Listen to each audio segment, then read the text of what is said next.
Maravillas de Europa.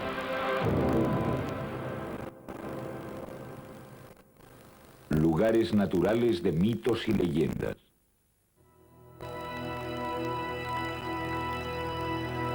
Escucha, Alexis. El mundo es vasto, bello y está lleno de misterios.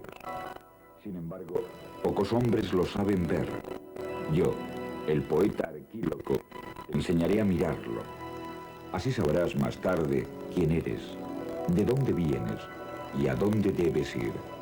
Te desvelaré el secreto más importante del universo.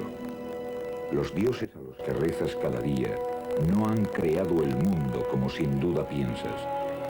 Es el mundo quien los ha engendrado. En el origen de los tiempos, el universo permanecía sumido en las tinieblas.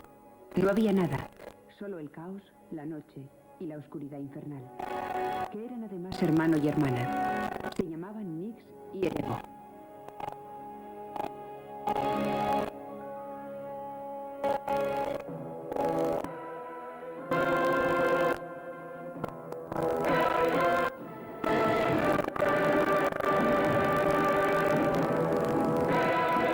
Nadie sabe por qué un día Erebo abandonó a su hermana, ni por qué las dos mitades del caos se separaron.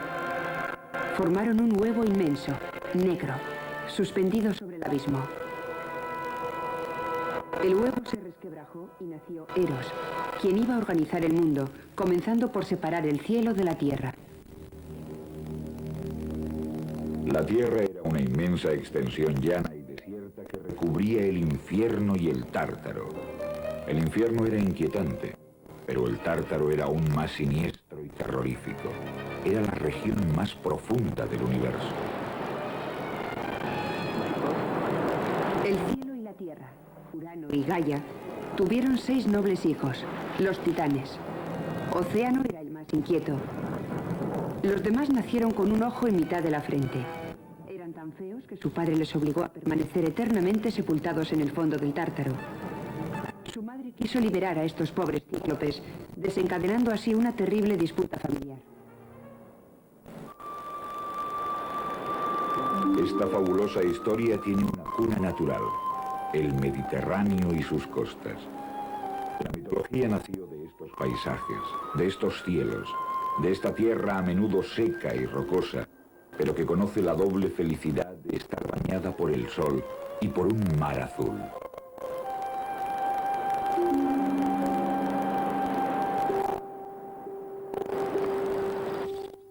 Fue el nacimiento de Zeus el que trajo por fin un poco de orden a la tierra.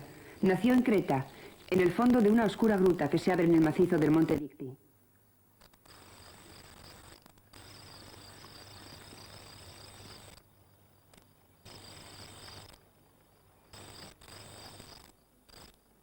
Zeus creció en esta tierra.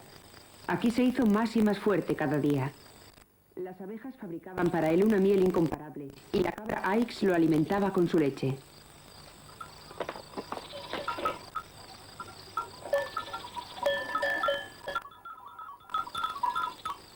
Más tarde, Zeus abandonó su bello país, Creta, para establecerse en el Olimpo. Allí un día se volvió loco de amor. El rey del Olimpo era un ser desairado y se aburría en su palacio. No sabía muy bien qué hacer cuando de pronto llegó hasta él el sonido de alegres gritos y carcajadas. Zeus se inclinó y reconoció a Europa, la hija del rey Agenor, que jugaba en una bella playa de fina arena, en compañía de otras niñas. Zeus se acercó a ellas. Se escondió tras la vegetación que bordeaba la playa y cayó rendido bajo los encantos de Europa. Quiso seducir a la princesa allí mismo, pero temió ser sorprendido por su esposa, la diosa Hera, terriblemente celosa. Entonces adoptó la forma de un soberbio toro. El toro galopó mucho tiempo sobre las olas. Acababa de raptar a Europa. A su paso, el dios Poseidón, tras reconocer a Zeus, agitó su tridente. Al día siguiente, el toro se acercó hasta una playa para dejar allí a Europa y recobrar la forma humana. Se dice que fue en esta playa de Matala, en la costa sur de Creta, donde el toro surgió de las aguas y donde Zeus y Europa vivieron su intenso pero efímero amor. Al cabo de los años, la tradición intentó localizar los parajes que se disputaban el mérito de haber visto pasar a los héroes y a los dioses.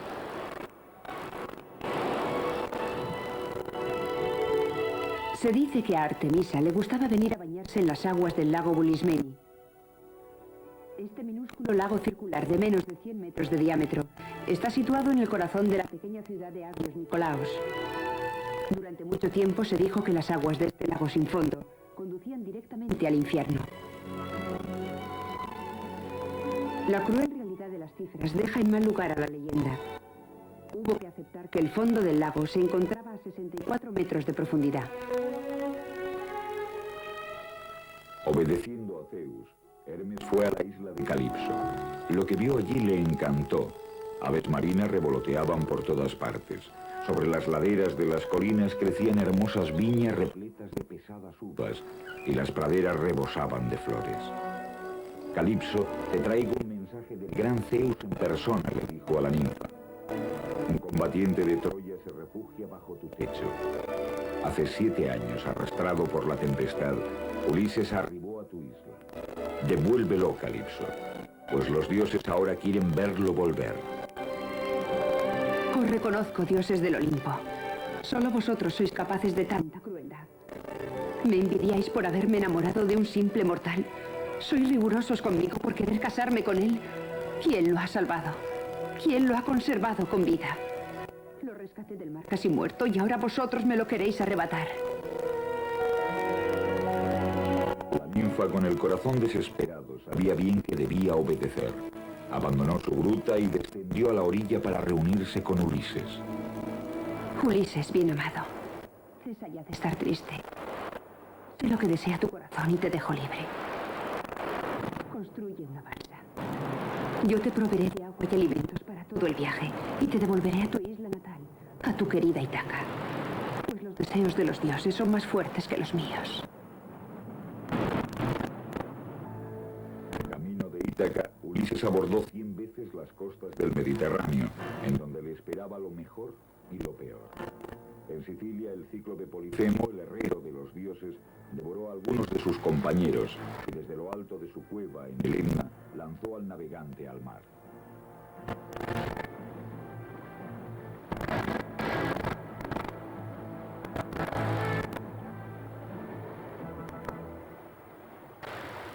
Arrancó entonces una roca de la montaña, la hizo girar sobre su cabeza y la arrojó sobre Ulises y sus compañeros.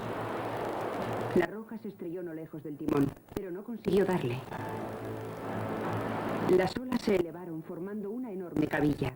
El mar se agitó y por casualidad envió a su navío a donde estaban los otros 11. Las rocas lanzadas desde lo alto del volcán por Polifemo cayeron sobre Achitresa, a algunas decenas de metros de la orilla. Eso es al menos lo que dicen allí.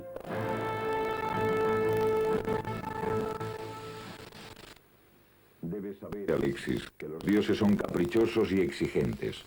Si permiten al hombre vivir, tener hijos y buenas cosechas, es para pedirles a cambio suntuosos regalos y, sobre todo, obediencia absoluta.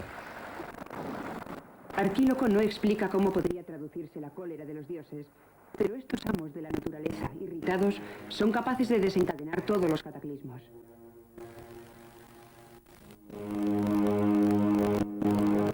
Minos consiguió reunir bajo su poder más de 100 ciudades cretenses.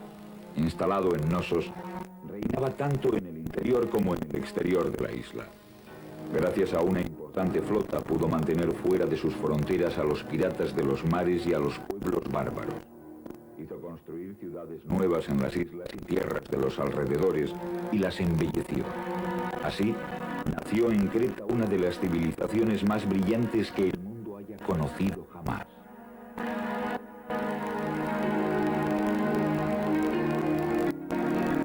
Por orden de Minos, el arquitecto Dédalo construyó un laberinto donde poder encerrar al sanguinario toro.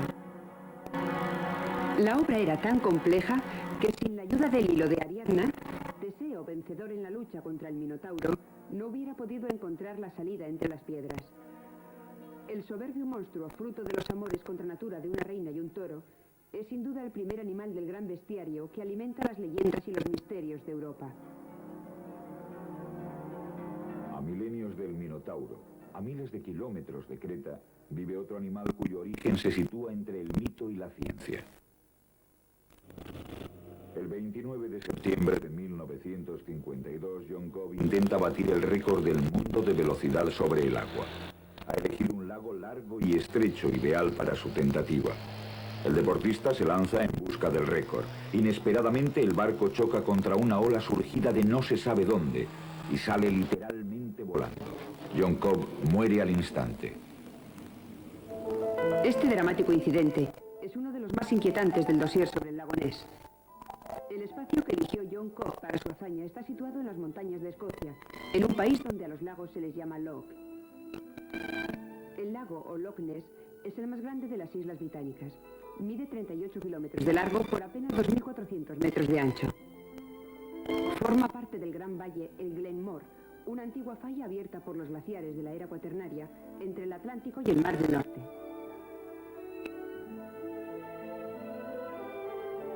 El lago es mundialmente conocido, pero aquellos que esperen encontrarse ante un decorado impresionante, por no decir dantesco, pierden su tiempo yendo allí. El lago se extiende por la campiña escocesa, donde la naturaleza se muestra, si no risueña, si al menos amable, e inspira más melancolía que terror. En cuanto a las aguas del lago, no son negras, ni siquiera oscuras. Esconden, sin embargo, uno de los misterios más inquietantes de nuestro planeta. El caso comenzó en realidad el 2 de mayo de 1933. Aquel día el señor y la señora Mackay dijeron haber visto emerger de las aguas del lago dos curiosas jorobas. Cuando vieron aquello, se encontraban en la carretera que acababan de construir a lo largo de la orilla norte. No es casualidad que los testimonios sobre los extraños fenómenos comenzaran con la puesta en servicio de la carretera A82. Antes de su construcción, las orillas del lago eran de acceso bastante difícil.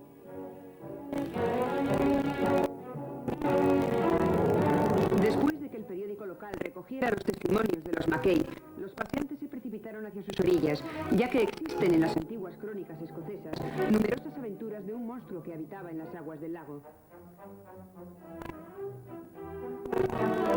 Todo el mundo observa. Muchos son los que dicen haberlo visto.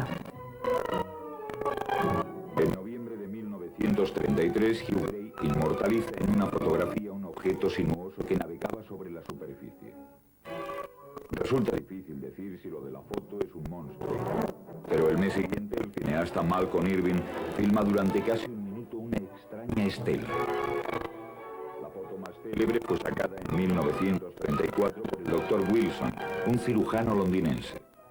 En ella se ve efectivamente algo parecido al cuello de un animal, pero no hay ningún otro punto de referencia.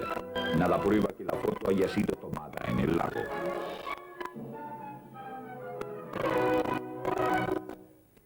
Sin embargo, con el transcurso de los años, los testimonios se han ido acumulando. La mayor parte son sobrios y creíbles. Parece que algo podría haber en las aguas del lago.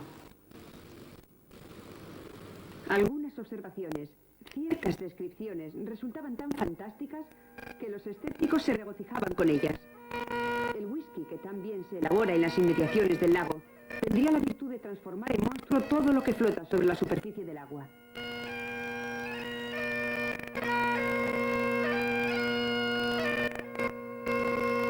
Las historias fantásticas no desanimaron ni a las expediciones ni a los simples observadores. Basta con situarse en las orillas del lago, fijar la vista sobre las aguas y armarse de paciencia. Se calculó científicamente que hacían falta 350 horas de acecho para estar más o menos seguro de observar algo extraño.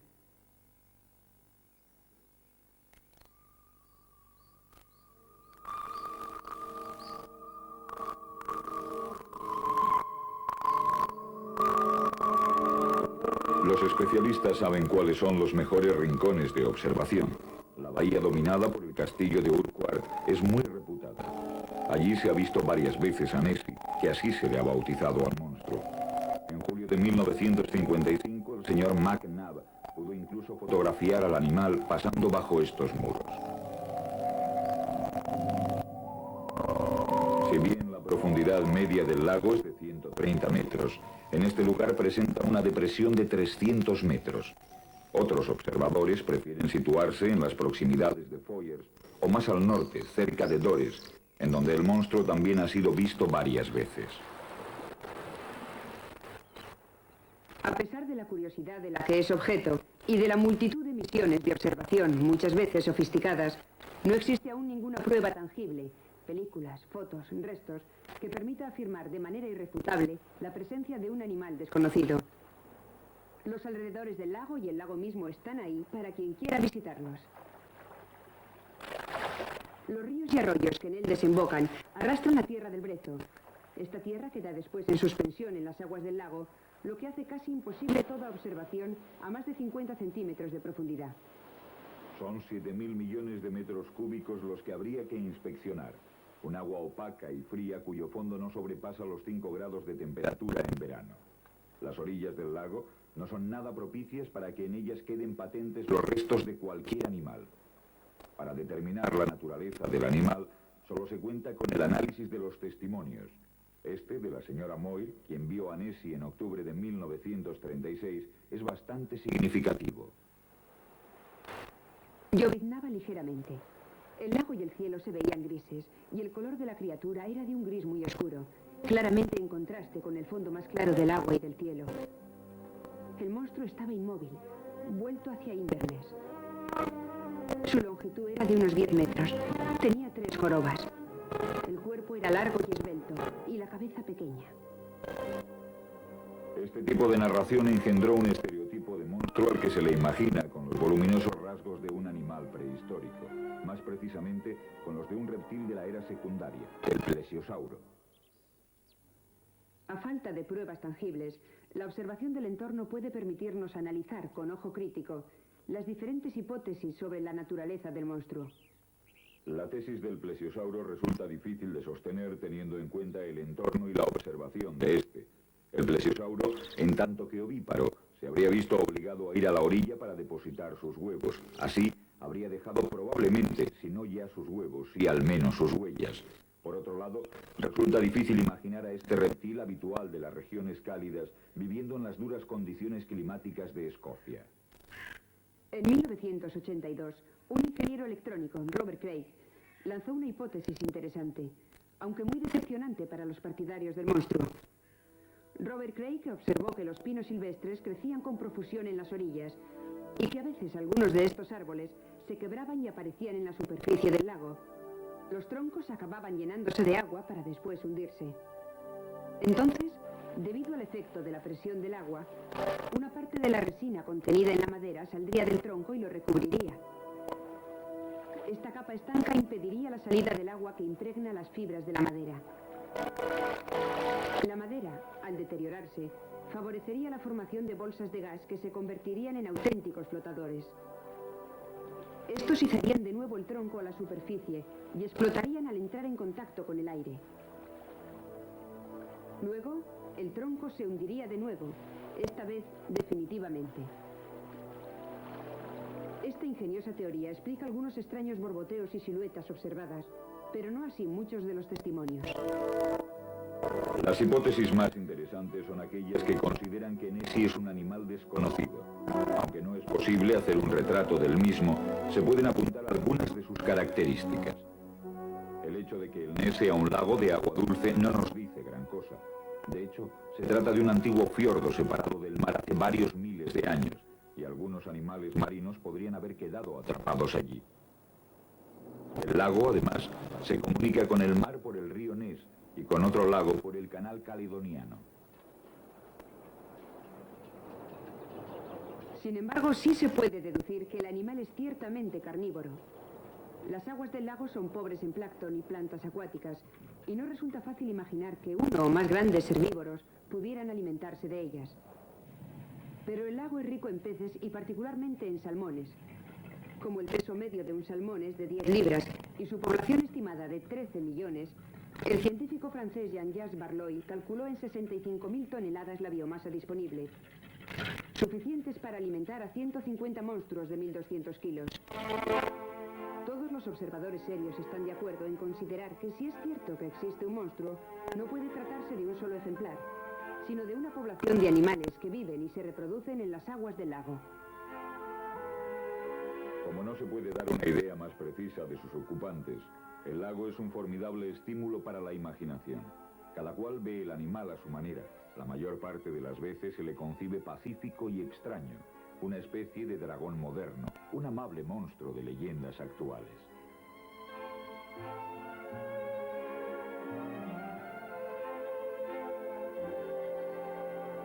A varios cientos de kilómetros al noreste del lago Ness, Noruega también cultiva sus monstruos, pero el país es tan bello que uno nunca sabe si se encuentra en plena naturaleza o en plena leyenda.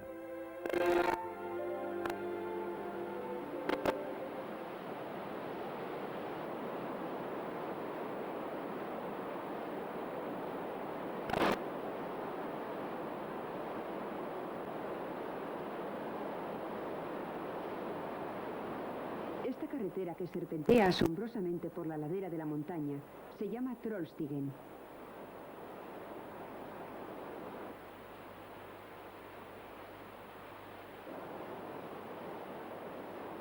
Nos conduce a una serie de picos impresionantes, los Trolltindene.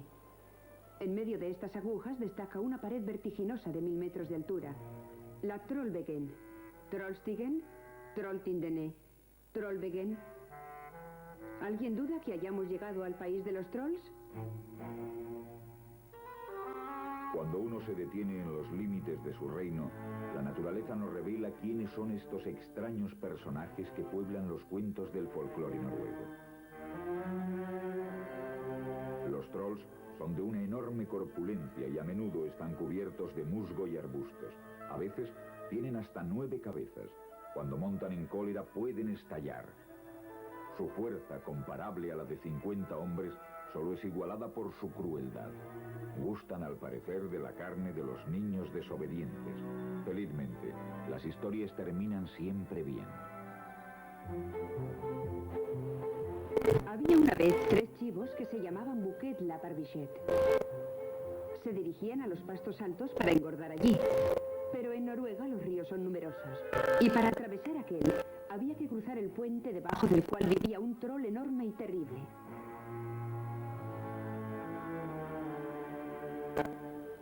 El más joven de los Buket la Barbichet se aventuró primero. «Trota, trota, trota», dijo el puente. «¿Quién trota sobre mi puente?», preguntó el troll. «Soy yo, el más pequeño de los Buket la Barbichet. Me dirijo hacia los pastos altos». «Te voy a devorar», replicó el troll. «No, soy muy pequeño. Espera que pase el mediano de los Buket la Barbichet. Es mayor que yo». Poco después, el mediano de los Buket la Barbichet, cuando cruzaba el puente, logró a su vez convencer al troll para que esperara a su hermano mayor. Por fin, apareció el mayor de los Buket la Barbichet. «¡Pum, pum, pum!», dijo el puente. El chivo era tan fuerte que hacía resonar el puente ruidosamente. «¿Quién camina tan pesadamente sobre mi puente?», gritó el troll. «Soy yo, el mayor de los Buket la Barbichet. Voy a devorarte. Atrévete. Mis 2 venablos te reventarán los ojos y mis pezuñas te machacarán los huesos». Embistió al troll, lo empujó y le hizo caer sobre el salto de agua. El mayor de los Buket la Barbichet se unió a sus 2 hermanos en los pastos altos y los 3 chivos vivieron a cuerpo de rey. La naturaleza en Noruega puede inspirar los monstruos más malvados y más feos, pero nadie los teme verdaderamente. Así de tranquilizadoras son la frescura y la luminosidad de sus paisajes. En otros países de Europa, la montaña y el bosque son sin duda igual de bellos, pero oscuros y severos. Así, las historias que allí se cuentan son de auténtica pesadilla. La belleza del paisaje me hizo olvidar mis angustias. Delante de nosotros se extendían bosques con algunas colinas escarpadas aquí y allá, en la cima de las cuales aparecían unos árboles o alguna granja. Rodeando o remontando las colinas, la carretera se perdía por los meandros de verde hierba. Uno se encontraba como encerrado por las 2 lindes de los bosques de pinos. Más allá de las colinas se alzaban otros bosques y los grandes picos de los Cárpatos. Estas líneas han sido extraídas del diario de Jonathan Harker y descubren el decorado de una obra de la que Oscar Wilde dijo: es quizá la novela más hermosa de todos los tiempos.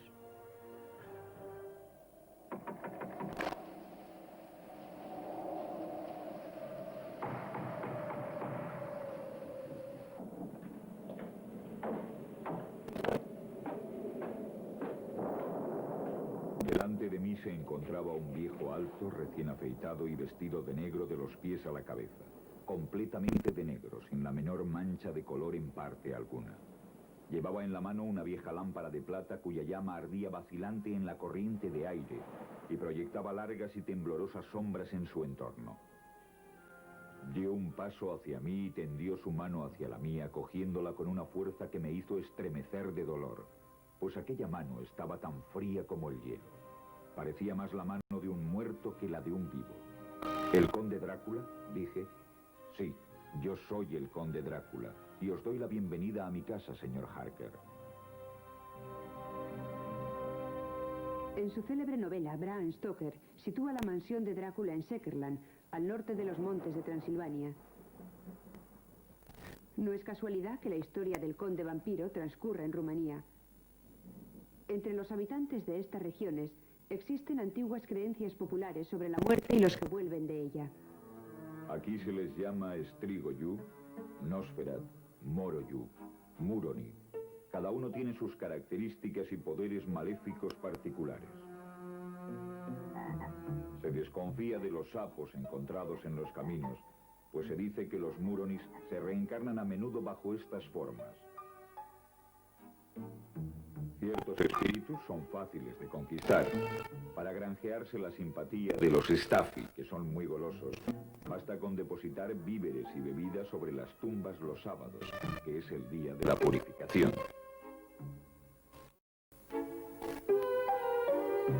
Con los Nosferat es más difícil y se aconseja hacer uso de grandes remedios: arrancar el corazón del cadáver, quemarlo y dispersar las cenizas sobre la tumba. Cuando llega la noche, más vale desconfiar de los Prikolich.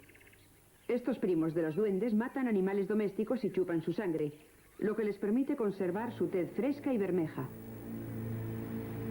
De las altas y oscuras ventanas no salía ningún rayo de luz. Las viejas almenas se recortaban en el cielo donde la luna, en aquel momento, se asomaba entre las nubes.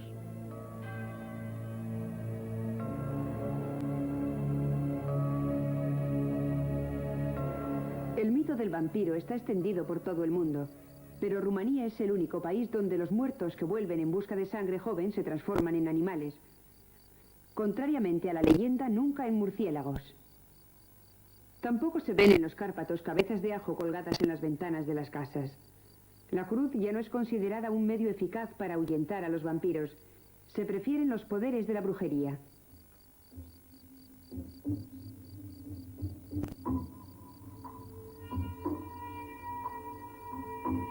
A finales del siglo pasado, había aún aquí, en cada pueblo, una bruja capaz de hacer frente a estas criaturas maléficas. Utilizaban una de estas dos técnicas: o bien hundían un clavo en la frente del difunto, o bien embadurnaban el cadáver con la grasa de un cerdo matado el día de Santa Ignacia, 5 días antes de Navidad. En Rumanía, el término Drácul designa a los malos espíritus y, por extensión, a los vampiros. Es también el nombre de un personaje histórico que vivió en el siglo XV, el príncipe Vlad Dracul, que fue un gran defensor de Transilvania y azote de los moldavos.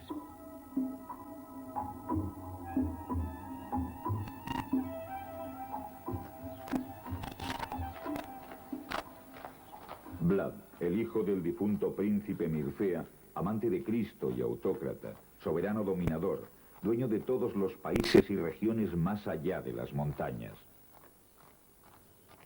En los manuscritos de la época se encuentran algunos datos muy precisos sobre los actos del príncipe Vlad, que probablemente labraron su reputación. La ciudad de Sigisoara, en la región de Bistrita, en el corazón de los Cárpatos, tiembla aún por sus tristes hazañas. Hacía enterrar a sus enemigos hasta el ombligo. Después ordenaba que tirasen de ellos. Hacía atravesar a la gente, y si se movían demasiado les empalaba también las manos para impedir que gesticularan. También coció vivo a un gitano que había robado y obligó a comérselo a su familia que había ido a reclamarlo. En San Barthélemy ordenó matar a 30.000 hombres, en Eschilta en 1462 a otros 25.000. Decapitaba a sus enemigos e invitaba a otros enemigos a comer la cabeza de los primeros, después de lo cual decapitaba a estos también. Se vanagloriaba de haber matado él mismo a 23.783 personas en las riberas del Danubio. En rumano, drag significa demonio. El terror que Vlad hacía reinar en su país es probablemente el origen de su reputación como vampiro de Valaquia. Pero ahí acaba toda posible comparación con la leyenda que habla del muerto que vuelve sediento de sangre. Que por las noches el príncipe Vlad se dedicara a sangrientas prácticas en su castillo de Bran no era sino la perversa locura de un simple mortal. En los Cárpatos, en los tiempos de Vlad Dracul, se temía el anochecer. Es por la noche cuando salen los monstruos y actúan los espíritus malignos. Cuando el sol se pone, la naturaleza ofrece todos los misterios. Se presta a las historias más hermosas.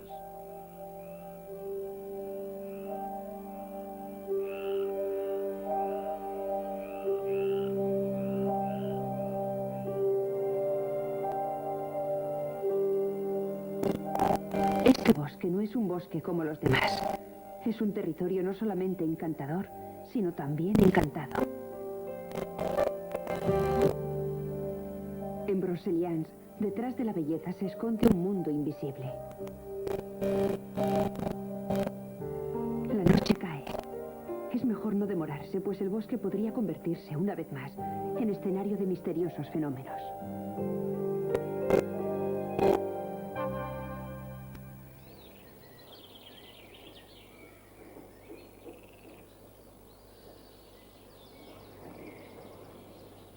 Hace mucho tiempo, en el corazón de este bosque, habitaba una niña muy pura. Había perdido a sus padres y vivía sola, entre los árboles y las plantas.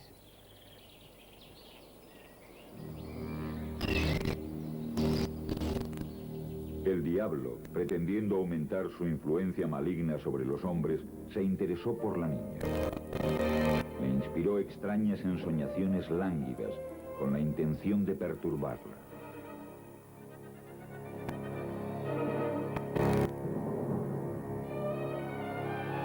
La niña le habló de ello a su confesor, el cual le aconsejó que siempre tuviera una luz cerca de su cama. Una noche que se olvidó de encenderla, el diablo, aprovechando la oscuridad, adoptó forma humana. Entró en su casa y mientras dormía, mantuvo contacto carnal con ella.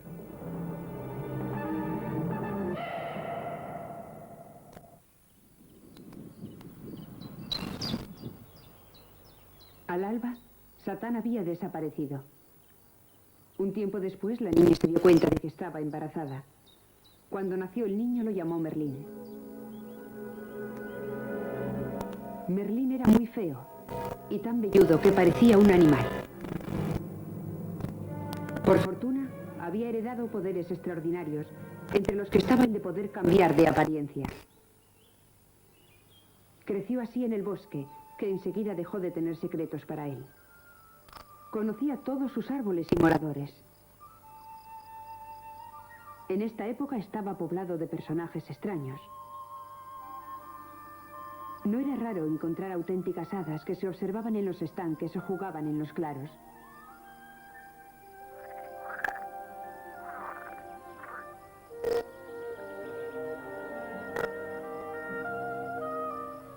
Merlín se unía de buena gana a ellas para intercambiar trucos.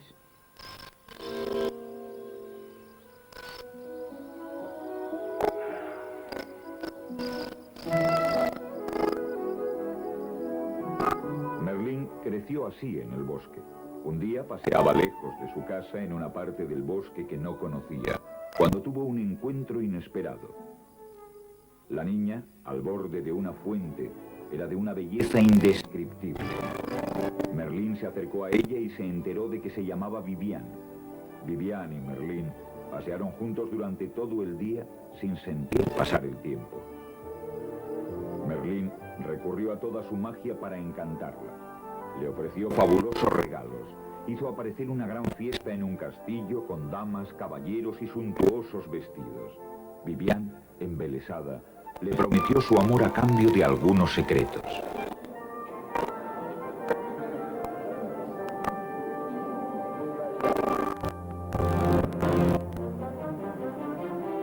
Pero Merlín tenía otras preocupaciones. Debía ir frecuentemente a Inglaterra para apoyar al rey Arturo, pues ciertos varones no reconocían a este la legitimidad de su corona. Sin embargo, solo el joven rey había sido capaz de extraer la espada Excalibur del yunque donde había sido clavada.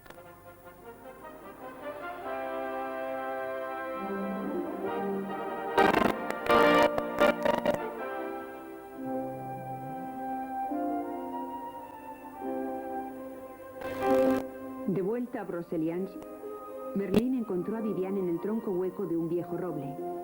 «Bello y dulce amigo», dijo ella, «¿no me enseñarás algunas artes nuevas?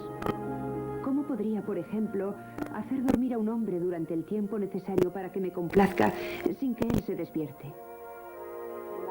Percibiendo el peligro que entrañaba aquella petición, Merlín prefirió enseñarle otros trucos. Le enseñó 3 palabras mágicas que, si uno las lleva consigo, preservan de la posesión. Ella las anotó cuidadosamente, pues como bien se dice, la mujer es más astuta que el diablo.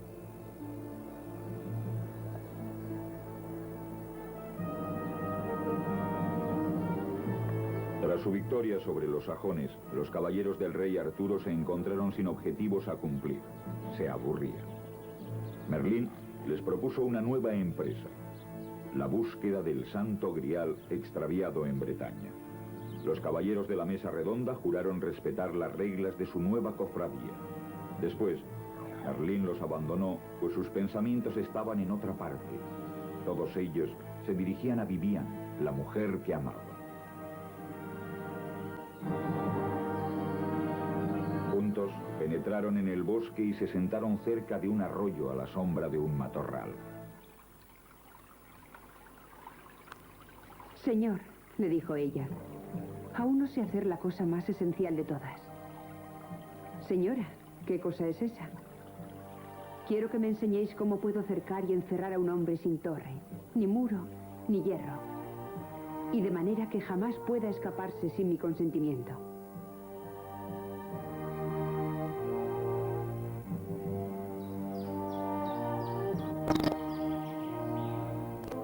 Mucho más tarde, Arturo, inquieto ante la ausencia de noticias de Merlín, envió a su sobrino Gawain en su busca.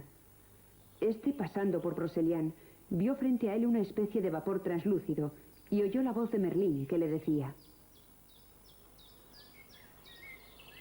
Mientras dormía al pie de un matorral, Viviane hizo un círculo con su camisola alrededor del mismo y 9 veces comenzó el encantamiento.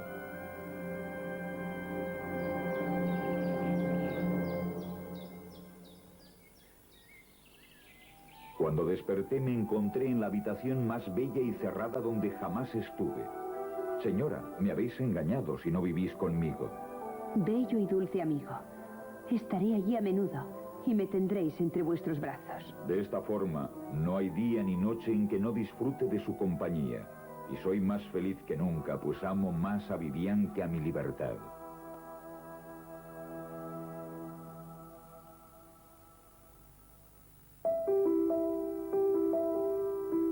Por aburrida que pueda parecer la suerte de Merlín, no es nada comparada con la que les esperará, algunos siglos después, a Jeanne, Marie o Gabrielle, niñas de Gévaudan. Gévaudan es una de las regiones más antiguas del mundo. Estas montañas surgieron en los llanos pantanosos de la era primaria, hace 200 millones de años. En aquella época la Tierra dibujaba su relieve manipulando rocas, cuya edad se contaba ya por miles de millones de años. Barbechos, aguas claras, bosques frondosos, mesetas áridas. Nada o casi nada ha cambiado desde hace siglos en este entorno salvaje. Gévaudan permanece igual que hace 200 años, cuando conoció sus 1000 días de sangre.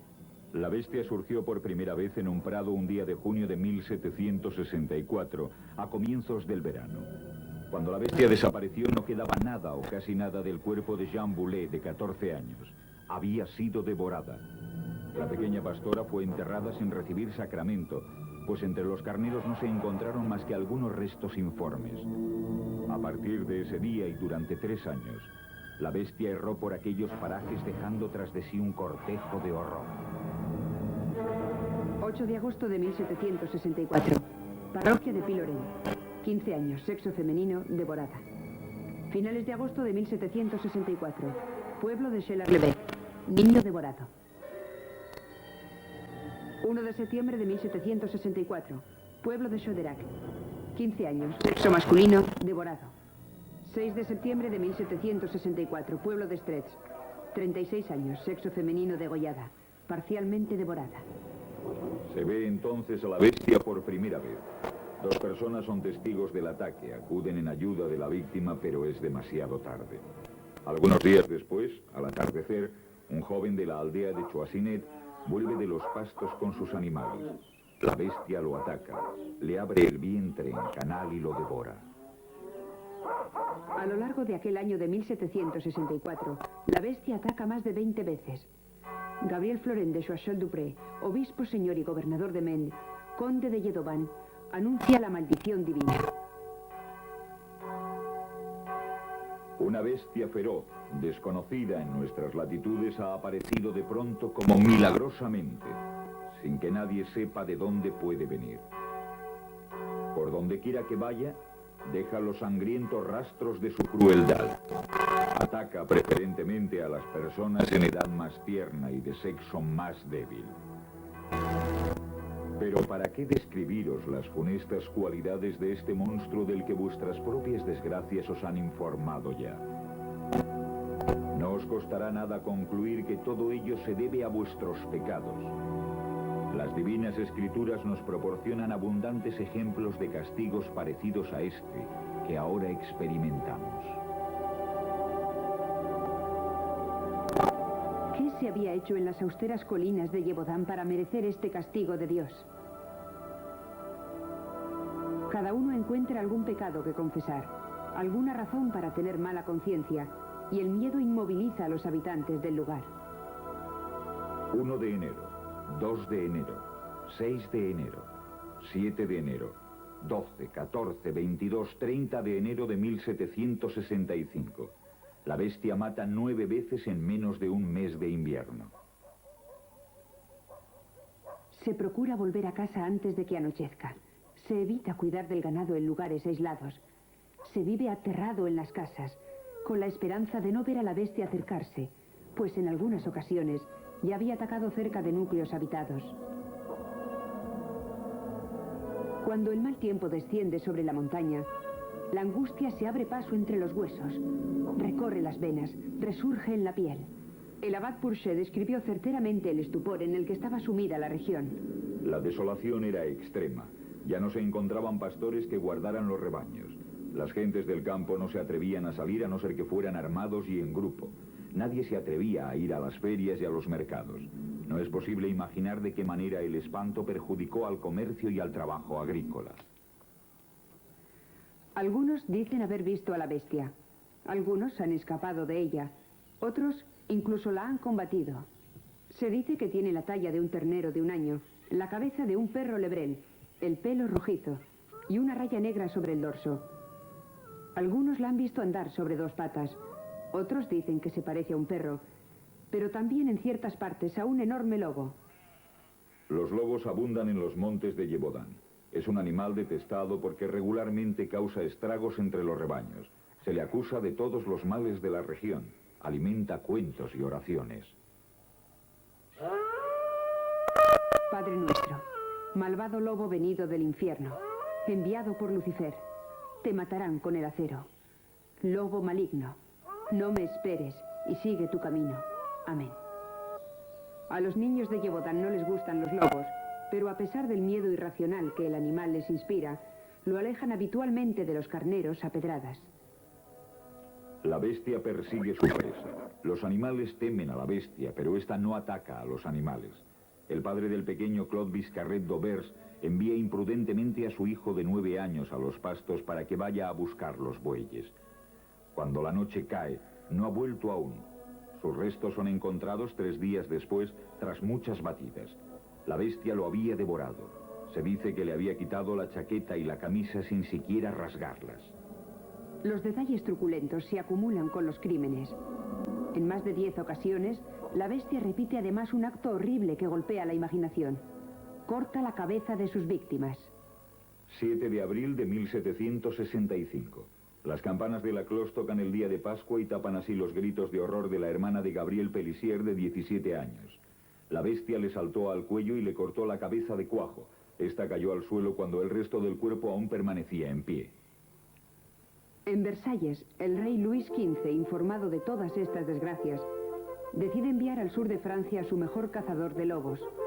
Durante varios meses, las batidas para atrapar a la bestia se intensifican.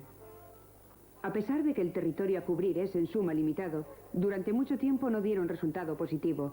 La bestia continuó con sus fechorías, dejando en ridículo a los mejores cazadores del reino. 9 de agosto de 1765. Tras haber perseguido a la bestia durante todo el día con perros y caballos, Antoine de Beauterne y el conde de Tournon vuelven con las manos vacías al castillo de Besset. De pronto, gritos, llamadas. La bestia les ha seguido y acaba de degollar ante sus ojos a una pastora de 16 años. El portaarcabuz del rey justifica sus fracasos ante el Ministerio de Estado por la configuración misma de la región. Jamás he visto una región parecida a esta. Los ríos y montes son antiguos y escarpados, cortados por barrancos y ocupados por rocas o cubiertos por frondosos bosques. Se sube de los valles a los montes por senderos que dan grandes rodeos. Muchos de estos tramos son impracticables para los hombres y las bestias de carga a causa de los precipicios que allí se encuentran. En Gévaudan solo hay pueblos pequeños y aldeas alejadas unas de otras. Si la bestia que causa estos estragos pertenece a una especie distinta a la de los lobos, ni los guardas ni yo lo hemos podido descubrir aún. De hecho, Antoine de Beauterne y todos aquellos que persiguen la bestia van tras los lobos. Al menos 8 veces se creyó haber abatido al autor de todos aquellos estragos. Se decía que la bestia estaba muerta, pero los crímenes volvían a reanudarse. Los lobos fueron víctimas de una auténtica hecatombe. Al menos 200 fueron abatidos durante las cacerías de la bestia. Oh tú, lobo, tú les causas los disgustos. Es el precio, hijo mío, el precio. Los dioses gustan de echar la culpa a aquellos que están más alto. A decir verdad, nadie en Gévaudan tomó en consideración las palabras de George Sterling, pero a menudo se preguntaban si la bestia sería realmente un lobo. ¿Por qué los lobos atacarían más a las pastoras que a los carneros? ¿Por qué esta rabia repentina, este gusto por la carne preferentemente humana? Como un lobo, por muy fuerte que fuera, podía transportar corriendo un cuerpo de varias decenas de kilos. Fuera, la nieve ha llegado y se sabe que los lobos se acercarán a las casas. El otro día uno de ellos se apoderó de un perro y lo devoró. Pero eso no le extraña a nadie. A veces se habla de un oso que habría escapado de su domador en alguna feria o mercado. Además, si se tratara de un oso, tendría que estar amaestrado. El invierno ha llegado ya y sin embargo la bestia continúa con sus fechorías. Un oso salvaje estaría hibernando.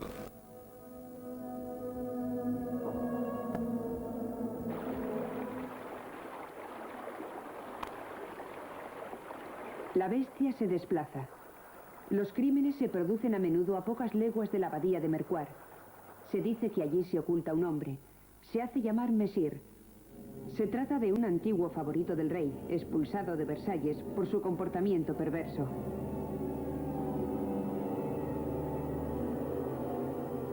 Estos muros quizá hayan acogido a un violador de pastoras y niños, arrastrado por pasiones asesinas. En el mes de junio de 1767, los ataques de la bestia cesan por fin. ¿Cuántos pueblos, casas, lavaderos y caminos de Gévaudan estarán por siempre marcados por la sangre de sus víctimas?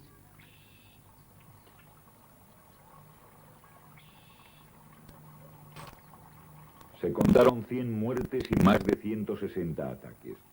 Algunos se produjeron sobre un puente, en un camino, al borde de una carretera, en la soledad de un bosque o en un pastizal. Otros en el corazón mismo de los pueblos, ante los ojos de las madres que vieron al monstruo llevarse a sus hijos, ante los de los hijos que vieron cómo devoraban a sus madres. Cuando se localizó a la bestia, fue conducida hacia los cazadores. Jean Chastel la esperaba en la Sagne d'Aubert. Leía en su libro las letanías de la Virgen. La vio venir. Vio perfectamente que se trataba de la bestia, pero por un sentimiento de confianza hacia Nuestra Señora, quiso acabar primero sus oraciones.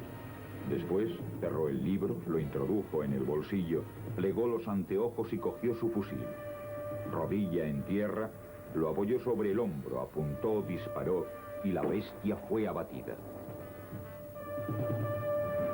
Aquel día los crímenes cesaron. La muerte de la bestia se asemeja a un rito. Es la imagen de esta tragedia en la que la leyenda se mezcla con la historia. ¿Qué importa la naturaleza de la bestia? Que sea un animal fantástico, un duende o una fiera amaestrada por un loco. En la memoria colectiva de los europeos se une a los gnomos, a los dioses y a las hadas, que nacieron al entrar en contacto con la rudeza, los misterios y las bellezas de la naturaleza.